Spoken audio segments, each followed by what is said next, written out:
ನಮಸ್ತೆ. ಇವತ್ತು ಮನೇಲಿ ಎಲ್ಲಾ ಕೆಲ್ಸಗಳ್ನ ಮುಗಿಸ್ಕೊಂಡು ಪೂಜೆ ಒಂದು ಮಾಡ್ಕೊಳ್ಳೋಣ ಅಂತ ಹೇಳಿ ಮಾಡ್ಕೊಂತಾ ಇದ್ದೀನಿ.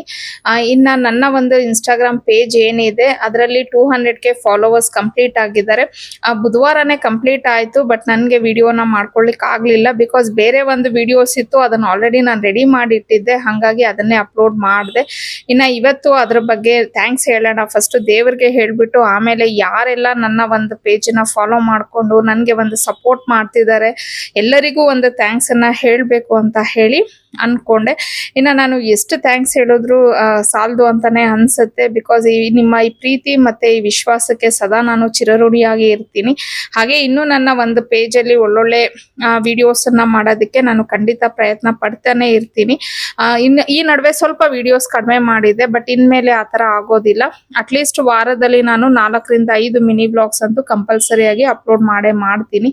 ಇನ್ನ ಮನೇಲಿ ಎಲ್ಲಾ ಕೆಲಸ ಮುಗಿಸ್ಕೊಂಡು ಆದ್ಮೇಲೆ ನಮ್ ನಾದ್ನಿ ಮನೆಗೆ ಹೋಗ್ಬೇಕಿತ್ತು. ಹಾಗಾಗಿ ಅಲ್ಲಿಗೆ ಹೋದೆ. ಇನ್ನ ನಮ್ ನಾದ್ನಿ ಮನೆಗೆ ಏನಾದ್ರೂ ನಾನು ಹೋಗ್ಬೇಕು ಅನ್ನೋಂಗಿದ್ರೆ ನಾನ್ ಮನೇಲಿ ಎಷ್ಟೇ ಅಡ್ಗೆ ಮಾಡಿರ್ಲಿ ಟಿಫನ್ ಮಾಡಿರ್ಲಿ ತಿನ್ನೋದೇ ಇಲ್ಲ. ಸೀದಾ ಅವ್ರ ಮನೆಗೇನೆ ಊಟಕ್ಕೆ ಅಂತ ಹೇಳಿ. ಬಿಕಾಸ್ ಅವ್ರು ಊಟ ಮಾಡೋವರೆಗೂ ಬಿಡೋದಿಲ್ಲ ಒಂದು. ಪ್ಲಸ್ ನಮ್ ನಾದ್ನಿ ತುಂಬಾ ಚೆನ್ನಾಗಿ ಅಡ್ಗೆ ಮಾಡ್ತಾರೆ. ಅವ್ರ ಕೈ ರುಚಿ ತುಂಬಾನೇ ಚೆನ್ನಾಗಿರತ್ತೆ. ನಾನು ಎಷ್ಟೋ ಸತಿ ಅವ್ರನ್ನ ಟೀಸ್ ಮಾಡ್ತಾನೆ ಇರ್ತೀನಿ. ನೀವೊಂದು ಹೋಟೆಲ್ ಇಟ್ಕೊಂಡ್ಬಿಡಿ, ತುಂಬಾ ಚೆನ್ನಾಗಿ ಅಡ್ಗೆ ಮಾಡ್ತೀರಾ ನೀವು ಅಂತ ಹೇಳಿ ತಮಾಷೆಗೆ ಅವ್ರನ್ನ ರೇಗಿಸ್ತಾನೆ ಇರ್ತೀನಿ. ಬಿಕಾಸ್ ಅವ್ರು ಅಷ್ಟು ಟೇಸ್ಟಿಯಾಗಿ ಅಡ್ಗೆನ ಮಾಡ್ತಾರೆ.